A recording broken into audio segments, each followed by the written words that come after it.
Hello everyone, welcome back to my channel for a brand new mystery with Molly. If you are new around here, if you have never seen my face on your screen before, then hi, my name is Molly and I post true crime videos like this every single week. So if you think that that is something that you might want to stick around for, then please do subscribe and don't forget to switch on the little notification bell so that YouTube will let you know whenever I post a new video. This week we are going to be talking about the solved case of Christy Mirack. She was a young woman, a school teacher, who was brutally murdered one morning in late 1992. Following the discovery of Christy's body, a murder investigation was launched by the police, and despite their best efforts to identify the killer, sadly over time this case just went cold. It wouldn't be until years and years after the crime, more than a quarter of a century after, when groundbreaking DNA techniques would finally solve the mystery of who murdered Christy. But quickly before we get into the case, I would like to say a huge thank you to Enquiries for very kindly sponsoring this section of the video. Enquiries is a service that helps you protect your privacy by basically going to data brokers and requesting that your personal data be removed from their databases. But why do this? Why is this important? Well, every year the number and the scope of data breaches in the world is rising and rising, and the chances of your own data getting breached is constantly rising too, because, you know, we all use social media apps and Google and things like that, and these actually present data brokers with easy access to collect your personal information, such as your name, your date of birth, your address, your phone number, IP information, and so much more. And without your knowledge, these data brokers will sell your personal information to companies for marketing purposes. Now, the good news is that you can stop this in order to protect your privacy. You have the right to request that data brokers delete whatever information they have about you. However, the bad news is that if you were to do this yourself, if you were to go to every single data company and ask that they delete your information, this would probably take you years and years to do. But fear not, because that is where Enquiries comes in. Enquiries can literally do all of this for you. They have an automated process where they contact data brokers on your behalf and request that they remove your personal information from their records, and they'll also deal with any objections that they have. Literally all you have to do to get started is set up an Enquiries account, grant them the right to work for you, and they will do the rest. They will take it from there and they'll keep you updated on their progress along the way. Enquiries is a service that I've only personally been using for about a month or so now, and I cannot believe that it's taken me this long to start using it. I could not recommend it enough. So if you would like to check out Enquiries for yourself, then right now is the time to do it, because the first 100 people to click the link in the description box and use the code Molly at checkout will receive 20% off of Enquiries. Once again, a big thank you to Enquiries for sponsoring this video and supporting the channel. Thank you to you guys for always supporting the sponsors on this channel. And now let's just get into the case. Just before we continue, please listen carefully to the following. This video is about the murder of a young woman, and it involves heavy themes such as violence towards women, sexual assault and rape. Viewer discretion is advised. So for this week's case, we are going back to late 1992 in Lancaster County, which is an area located in southern Pennsylvania in the US, and that is where Christy Ann Mirack lived. Christy was 25 years old at the time that this case took place. She was born on the 3rd of November 1967. She was originally from the city of Shamokin in Pennsylvania. That's where she lived with her family, and Christy was always incredibly close with her family. Her parents were called Vincent and Geraldine Mirack, and they had 3 children. Their eldest was a girl named Alicia, then came Christy, and then their youngest was a boy named Vince. I'm guessing he was Vincent Jr., named after his father. So Christy was the middle child, and as far as I'm aware, she had a good normal childhood, and her younger brother Vince said that Christy was the kind of person that could honestly lighten up a room. She was very smiley, she had so much energy, she was chatty, she loved voicing her opinion on things, she loved making people laugh and having fun with friends and dragging her friends into doing some crazy things with her. For example, she got one of her best friends, Annie, to go on this like 1980s teen music TV show with her. It was called Dancing on Air, where a load of young people would just sing and dance along to music, and it would be filmed live. And Christy managed to get her and Annie on it, and I mean, it looks like they had so much fun. Christy was also described as being very kind and caring. Her friend Annie said that she was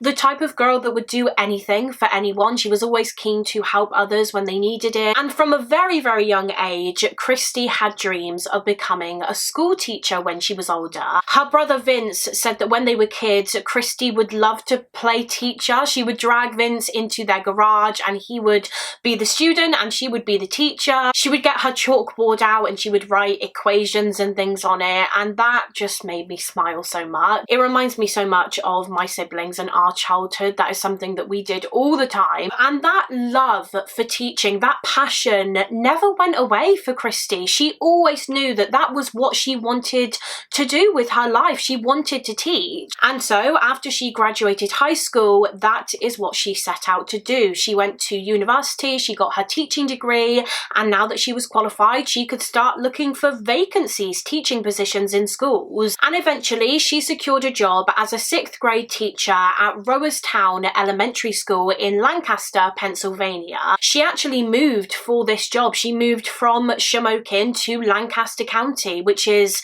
about 78 miles away. So yeah, after she got the job, she moved away from her hometown, away from her family, and she started her new life in Lancaster. And Christy absolutely adored her job at the elementary school, and she was so amazing at it. The principal of the school at the time was a man named Harry Goodman, and he said that he literally got chills when he walked into Christy's classroom because she was just so incredible with the kids. She was so devoted to them, and you could tell that her students actually enjoyed learning from her. They were so captivated when Miss Mirack was teaching. Christy was a teacher that made a difference. She had such a huge positive impact on her students, and it was clear that she had such a promising and exciting teaching career ahead of her. However, it was a career that would barely even begin, because in late 1992, Christy's life was tragically and very suddenly changed forever, and it all started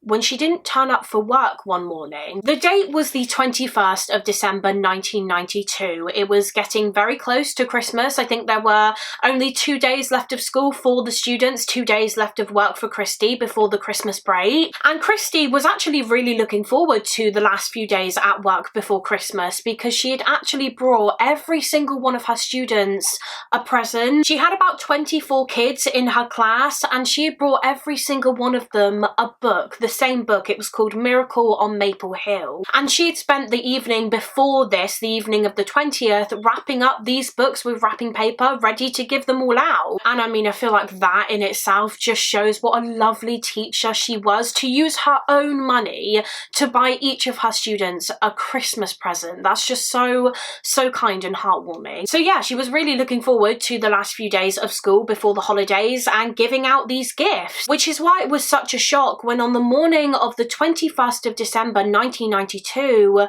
Christy didn't turn up for work. Now, this was incredibly out of character for Christy to just not turn up. As I've said many times, she loved her job, so she was not the type to just not come into work and also not let anyone know that she wouldn't be coming in. So something wasn't right here. And her colleagues knew that. They knew that this was so unlike Christy. Her boss, the principal of the school, Harry Goodman, knew that this was unlike her. And so he started trying to ring Christy. Principal Goodman picked up the phone and he tried to ring her telephone. He called her number about 5 times in total, and not once did he get a response. Christy did not pick up the phone. And so after getting no luck with that, Mr. Goodman rang Christy's family. He rang her mother Geraldine, I guess just to see if maybe she knew where Christy was. Had she had a family emergency or something? Had something suddenly come up which meant that Christy could not come in that day? However, her mother Geraldine had no answers for Mr. Goodman. She too had no idea where Christy was, and she also thought that this was so out of character for her her daughter. So Geraldine really started to worry. Panic really set in. They started worrying that something bad had happened to Christy. And so because Christy's family lived miles and miles away in Shamokin, Principal Goodman said to Christy's mother, okay, give me Christy's address and I'll head to her apartment now and check on her, check that she's okay. Maybe she's just running late for some reason. Maybe something's wrong with her car, who knows? So Harry Goodman drove to Christy's address. She lived in an apartment within Greenfield's apartment estate in Lancaster County. And when Harry arrived, the first thing he noticed was that Christy's car was still parked in the driveway. So it appeared as though she hadn't even left yet. She probably was still home. So he got out of his car, he walked towards Christy's apartment, and the next thing Harry noticed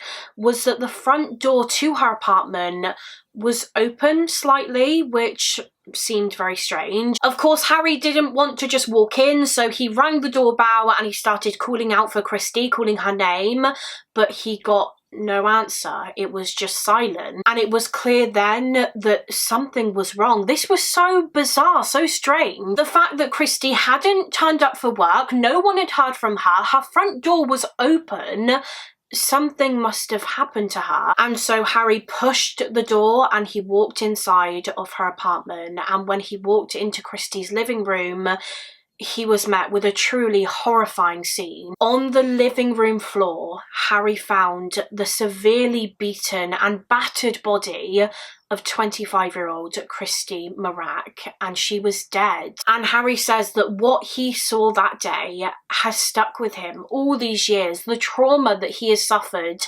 after finding Christy's body, that has never gone away for him. He had nightmares about it for years and years where he would just wake up screaming. It affected his mental health so much. I cannot imagine just how traumatic it must have been for him. After finding Christy's body, Harry ran out of the apartment and he started trying to find help. He ran to a load of different apartments and houses, banging on the door. He was shouting and screaming until finally someone answered and they let Harry use their phone to call 911. This was around 9:20 that morning, and quickly after this call, the emergency services were at the scene. But sadly, it was too late. Christy could not be saved. She was already dead, and it was immediately obvious to the police that she had suffered such an incredibly violent death. She had injuries pretty much all over her body. As I said before, it was clear that she had been beaten. She had marks and bruises on her back and on her chest, on her face, where it seemed as though she had been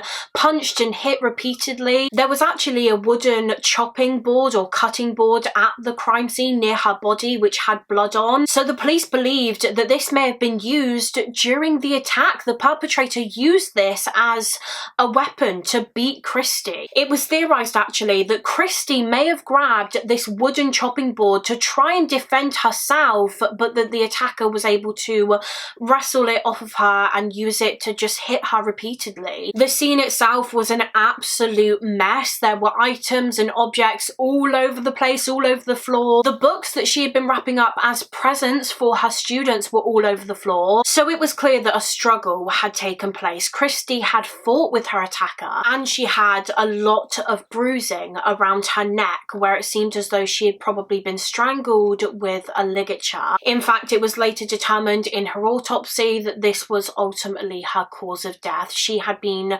strangled to death with her own sweater, according to reports. Christy was partially nude when she was found. She was wearing socks, she was wearing a top which had been pushed up, and she was wearing a coat and some gloves. However, her bottom half was exposed. Her underwear had been removed, so it seemed very likely that she had been sexually assaulted. And again, this was something which was later confirmed in her autopsy. The medical examiner determined that whoever killed Christy also raped her. And traces of semen were found at the scene on a carpet underneath Christy's body, the carpet that she was laying on. So this section of the carpet was cut out and collected as evidence. So following the discovery of Christy's body, obviously her poor family were informed of her passing, and a murder investigation was launched by the police. The hunt was on to find the man that killed her. And one of the first things that the police wanted to do was determine what time the murder had taken place. place. They knew that she had been killed that morning, but what time? Well, as we know, Principal Goodman got to the scene. He found Christy's body at approximately 9:20 a.m. And when the police spoke to Christy's roommate, she didn't live alone. She did share the apartment with a female roommate. She said that that morning she woke up and she herself left the apartment at around 7 a.m. And when she left, Christy was awake. She woke up pretty early most days, and I believe she was getting ready for work. Usually she left the apartment at around 7:45 to drive to work. So now the police had a time frame. Christy was attacked and killed sometime between 7 to 7:45. There was a 45-minute window. However, it seems likely that she was killed more towards 7:45 because it appeared as though she was probably attacked literally as she was about to leave the apartment. You see, there were no signs of forced entry to the home, which indicated that Christy had either let the killer inside willingly, or when she opened the door, they forced themselves in. They ambushed her, and it seemed more likely that she was ambushed. They pushed themselves in because there was evidence of a struggle right by the front door. There were scuff marks on the floor by the door and also on the door frame. And also remember, Christy was wearing a coat and gloves when her body was found, so it does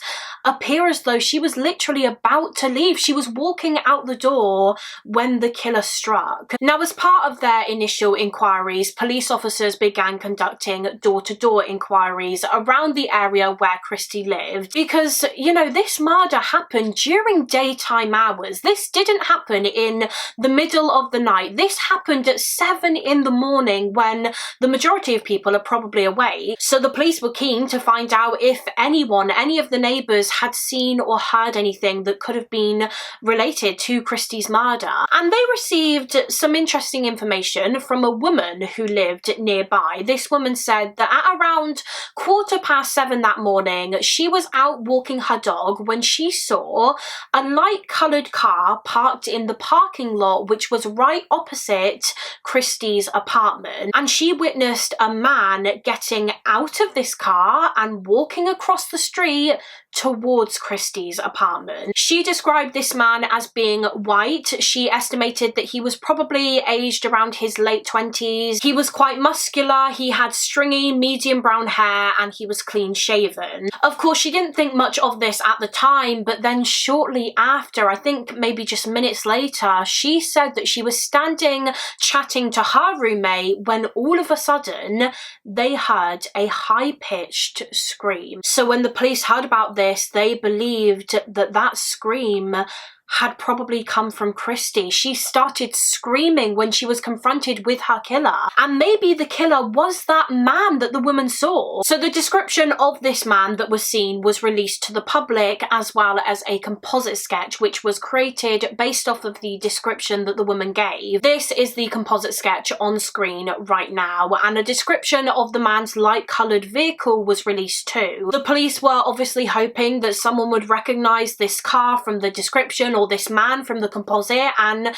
come forward with their name. And to be fair, many people did. Several members of the public got in touch with possible names and tips and leads, but nothing seemed to really lead the detectives anywhere, unfortunately. But then, just the day after Christy's murder, on the 22nd of December 1992, a potential suspect suddenly emerged in the case when a man, a stranger, turned up at the elementary school where Christy worked. Obviously, by this point, everyone at the school knew what had happened. The other teachers had been told the news. The students knew that Miss Mirack had passed away. I mean, this case was all over the news. It was being reported on by different TV news stations. Everyone knew about Christy's horrific murder. Everyone except, it seemed, this man. As I said, he turned up at the school the day following her death. He had flowers in his hand and he started walking towards Christy's classroom. However, he was stopped by her colleagues. They asked him what he was doing, and he said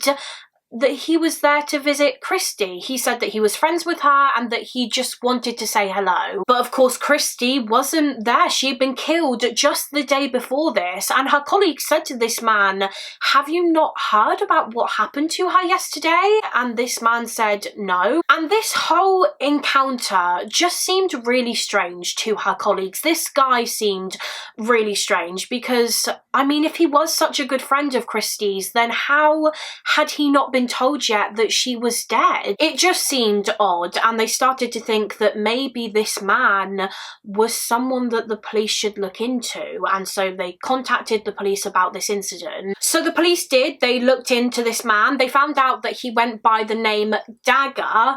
I'm not sure if that was his real name or just a nickname. I'm guessing a nickname. But it turns out that Dagger was actually Christy's former boyfriend, her secret former boyfriend. He was a lot older than Christy, about 20 years older to be exact, and he was also married, so he was cheating on his wife with Christy. Christy had been seeing Dagger for a couple of years, but as I said, it was a secret. Christy only told 1 or 2 people about the relationship, and the police discovered that Christy had actually ended the relationship just 2 days before she was brutally murdered. She decided that she didn't want to be with him anymore. She broke it off, and then just 2 days later, Christy was found dead. So could Dagger have been her killer? It seemed as though he had a possible motive. Maybe he was angry at Christy for ending it, and he decided that if he couldn't have her, then no one could. Who knows? Maybe Christy even threatened to tell his wife about the affair, and so he decided to kill her before she could do so. Due to the breakup just days before, the police were very suspicious of Dagger, and so he was brought in to be interviewed. They asked him why he turned up at the school the day after Christy was murdered, and he said, well, I'd been trying to contact her, trying to ring her the last few days, and she wasn't answering the phone. So he decided to just go to the place where she worked to speak to her instead, and that was when he found out that she had been killed. They also asked Dagger where he was on the morning that Christy was killed, and he said that he was actually hours and hours away in the state of Virginia. Apparently he and his wife had recently moved there to Virginia, and on the morning of the 21st, he was getting the address on his driving license changed, and ultimately the police could prove that this was true. They could prove that he was where he said he was. He also underwent a polygraph test, a lie detector test, which he passed, indicating that he was telling the truth. And in addition to that, Dagger willingly gave over a DNA sample, which when tested against the DNA that the police had obtained of the killer, was determined to be no match. So that was Dagger ruled out. Christy's ex-boyfriend was not the one who murdered her. Another man who quickly became a person of interest in the case was Harry Goodman, the principal of the school where Christy worked, the man who actually found her body that morning. The police began thinking, did he really just find Christy that morning, or did he in fact have something to do with her murder? The detectives seemed to find it a bit strange that of all people, he was the one who went to her apartment that morning to check on her. You know, that's not something that you hear of often, a principal going to one of his teachers' homes. I think to them, to the police, that suggested that maybe Christy and Harry Goodman's relationship went further than just boss and employee. Maybe they were also secretly seeing each other. However, when questioned, Harry denied this. He said that they did not have a relationship. He was actually very upset and offended that the police had suggested this. He felt that it was disrespectful to both him and Christy. He underwent a polygraph test, which he passed. He gave an alibi for the time of the murder, which was ultimately confirmed to be true. And he too gave over his DNA, which when tested was found to also not be a match to the killer's DNA. So just like Dagger, Harry too was eventually ruled out as a suspect. Now, just to elaborate further on the DNA DNA evidence in this case, the police and the forensic teams did find a substantial amount of it, of the killer's DNA. As I mentioned earlier, they found traces of his semen on the carpet that she was laying on in the living room. They found the killer's DNA on Christy's body from where she had been raped, and according to one source, they also discovered the offender's DNA in drops of blood in the home. So they weren't lacking in that evidence. They had the DNA of the murderer, but unfortunately in this case they would greatly struggle to match it to anyone. Shortly after Christy's murder, the killer's DNA profile was entered into CODIS, the Combined DNA Index System in the US. However, sadly, no match was found. And what you've got to remember is that CODIS was only actually established just 2 years before this in 1990. So that means that there weren't really that many profiles on there by 1992 to compare to the DNA profile anyway, because only individuals who had been convicted of a crime in the last 2 years would have been submitted onto the database, and clearly Christy's killer hadn't. They hadn't been convicted of anything in recent years, so their DNA was not on CODIS. The police continued their inquiries. They continued looking into various different men and interviewing them and comparing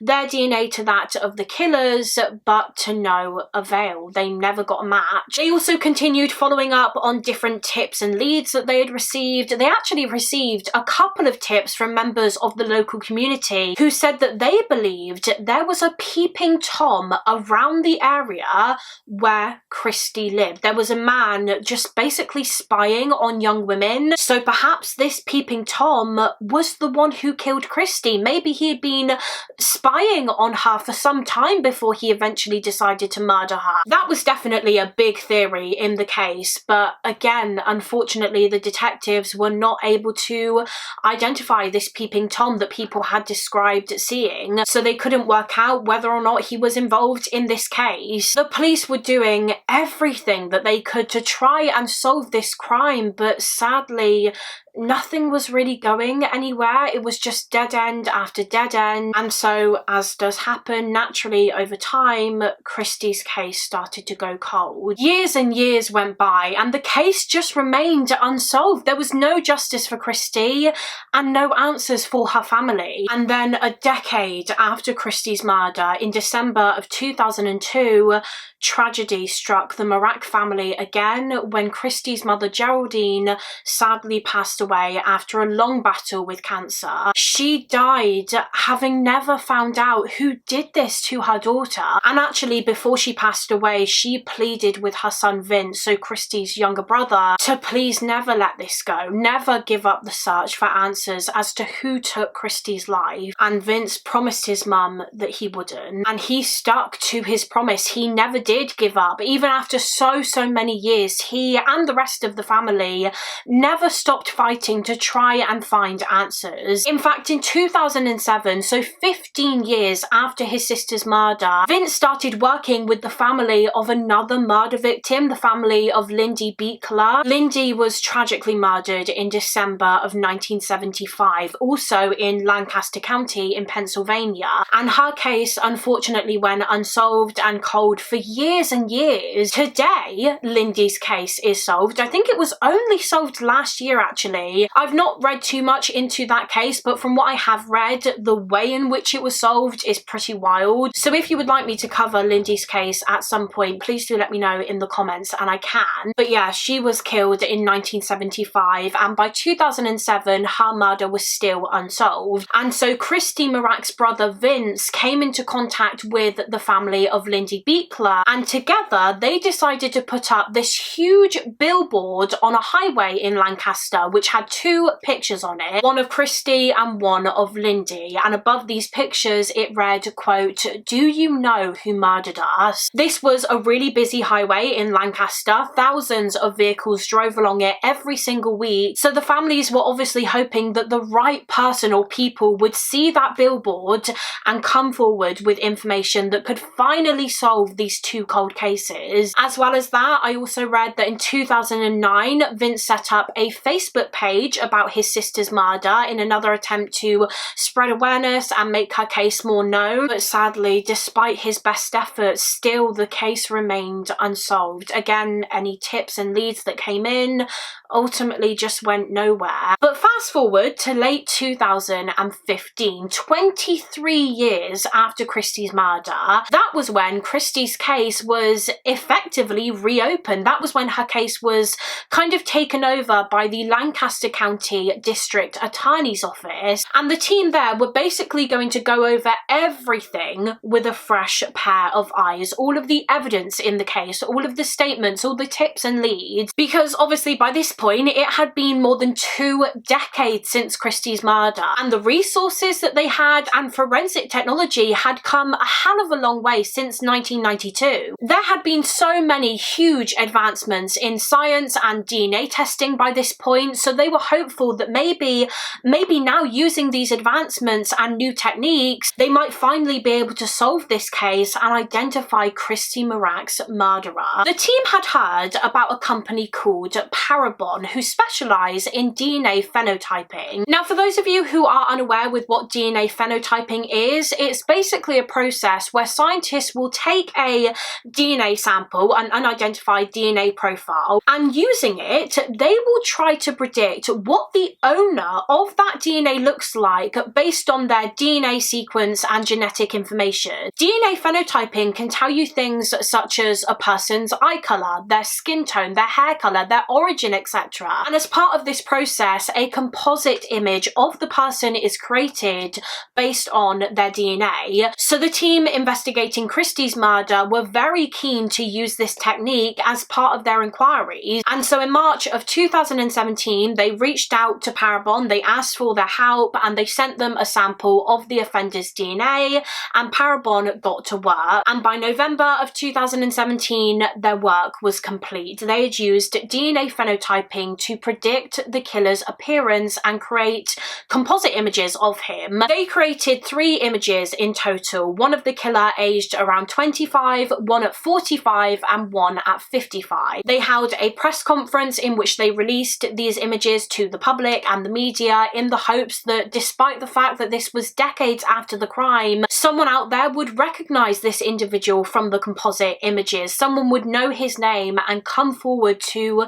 finally bring closure to the family. Unfortunately, at the time, that did not happen. It didn't really generate any significant leads or viable suspects. However, just months later, in April of 2018, there was new hope in the case, which came following the arrest of the infamous Golden State Killer. The Golden State Killer was a serial killer who was responsible for the murders of 12 people and the rapes of several more, dating back to the 1970s and 1980s. And for years and years and years, the case remained unsolved. The police were never able to identify the killer, or at least that was until 2018, when a DNA technique called genetic genealogy finally cracked the case. The Golden State Killer's DNA profile was entered into GEDmatch, which is an online DNA service that helps people find and connect with relatives. And when the killer's DNA was entered onto GEDmatch, through that, experts were able to narrow down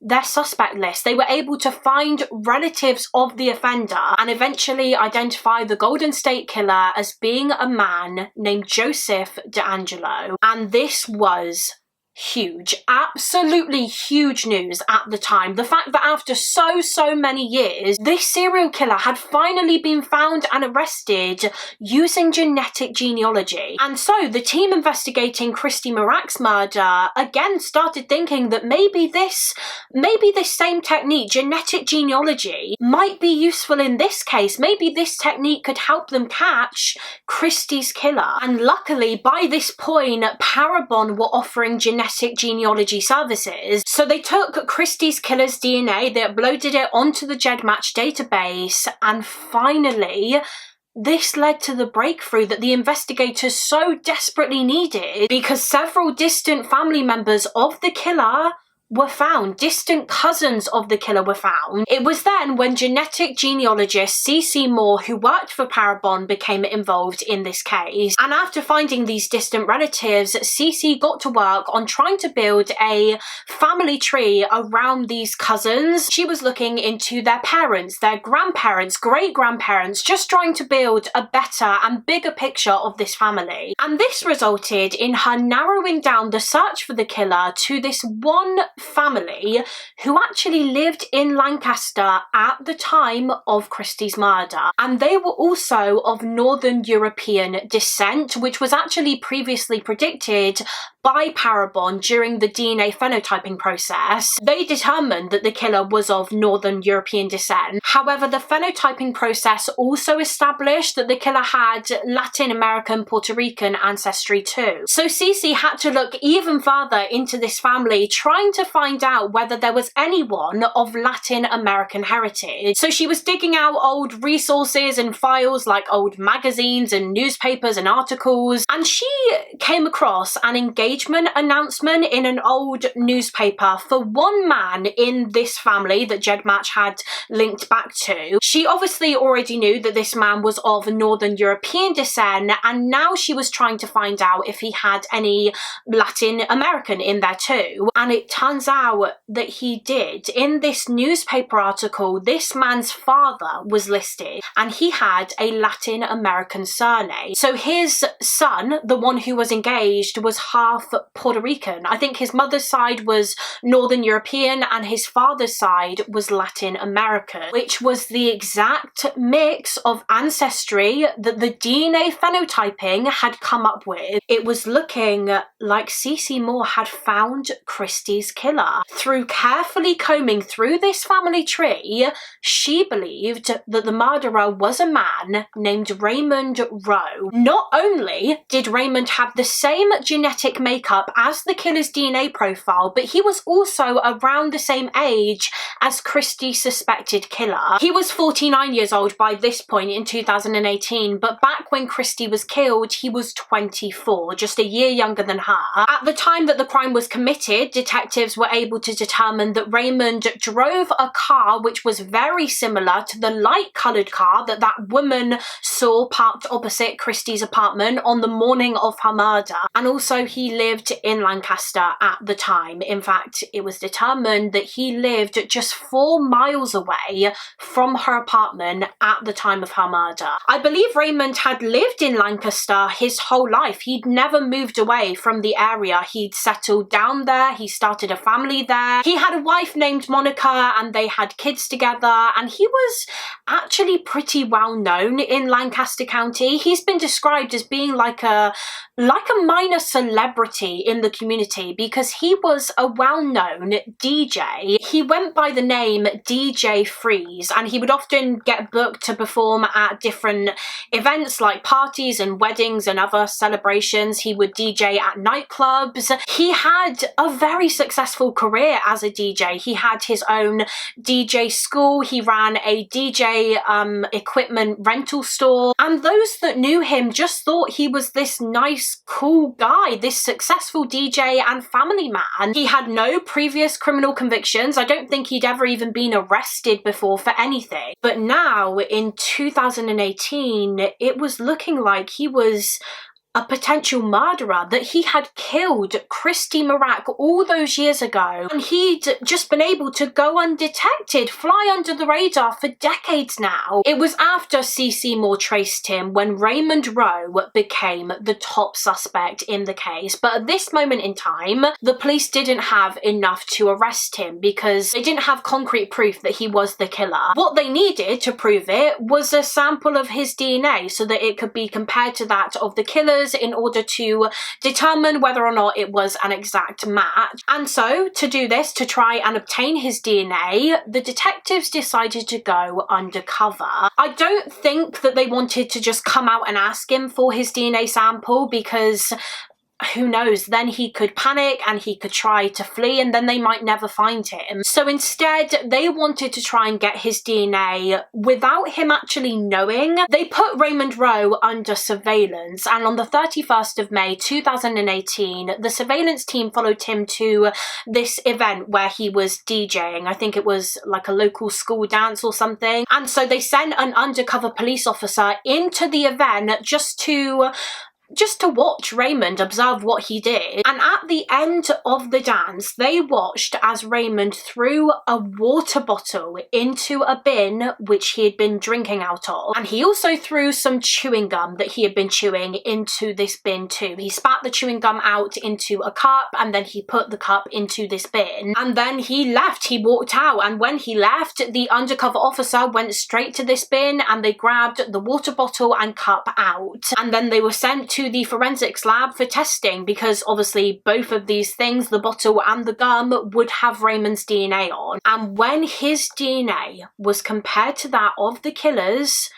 it was determined to be a match, an exact match, confirming once and for all that Raymond Rowe was the man who killed Christy Mirack. After all these years, her murderer had finally been identified, and now after receiving this confirmation, the police could move in to arrest him, and that is exactly what they did. On the 25th of June 2018, he was arrested for the murder of Christy Mirack. Following his arrest, he was questioned by the detectives and he completely denied it. Despite the DNA evidence linking him to the crime, he was adamant that he was not responsible. He said that he did not murder Christy. He said that he didn't even know who Christy was. So it seemed as though this case was headed to trial. It seemed as though he was going to plead not guilty. However, it actually didn't in the end. When it came to his court proceedings in early 2019, Raymond actually pleaded guilty to his charges, which were burglary, rape, and first-degree murder. He was now admitting that he was the killer, and apparently he did this in order to avoid the death penalty. Even though he entered a guilty plea, I don't believe he's ever given an explanation as to why he did what he did to Christy. He's never talked about exactly what happened that day. Apparently, the only thing he's ever said to Christy's family is, quote, "I can't imagine what you are going through. I apologise." He said that to them during the court proceedings. So he said sorry, but he's never actually given them any proper answers. He's never said why he committed this heinous crime, what his motive was. But the police have their own theory as to what happened, and I think this is the theory that is believed by most, and that's that Raymond Rowe had probably been stalking Christy for some time before her murder. Some people theorise that perhaps Christy went to one of the clubs where he DJ'd. She went there with friends in the lead up to her murder. Maybe he spotted her, he became fixated and obsessed with her, and from then on he began stalking her. But it's also been theorised that Raymond Rowe may have been that peeping Tom that we talked about earlier on in the video.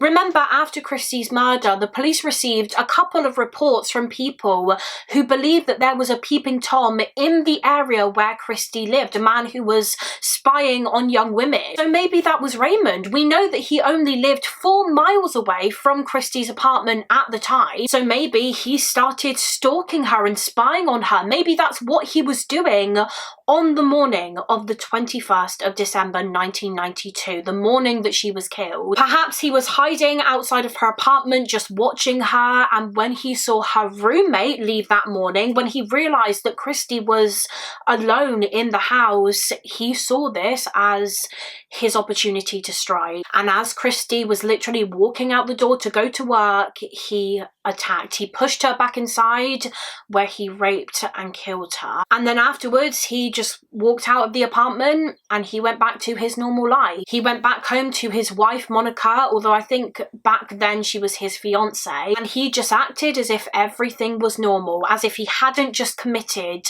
a brutal murder, as if he hadn't just taken the life of an innocent young woman. He went on to get married and have kids. He had a successful career. He had all all of the opportunities. He got to do all of the things that Christy was never able to do because he stole those opportunities from her. He stole her life. It's infuriating that he was able to get away with it for so long. For 26 years, he was able to live his life. He was a free man. After pleading guilty to his charges, 49-year-old Raymond Rowe was sentenced to life in prison without the possibility of parole, as well as 60 to 120 years. So he was never ever going to be released. Raymond Rowe will die behind bars. And that concludes this case. That is the horrific case of Christy Mirack. As frustrating as it is that it took so long for Raymond Rowe to be identified, I am so happy that he finally was, that Christy's friends and her family were finally able to get some answers and some form of closure. I cannot even begin to comprehend just how painful and soul destroying those 26 years of not knowing must have been for them. But yeah, that is it for this case. As always, please do let me know your thoughts and opinions on the case in the comments. I would love to hear what you guys have to say. Also, feel free to let me know of any other cases that you would like to see me cover on this channel. Thank you all so much for watching. Please do give this video a thumbs up and subscribe if you haven't already, and I will see you again next week for another mystery with Molly. Bye!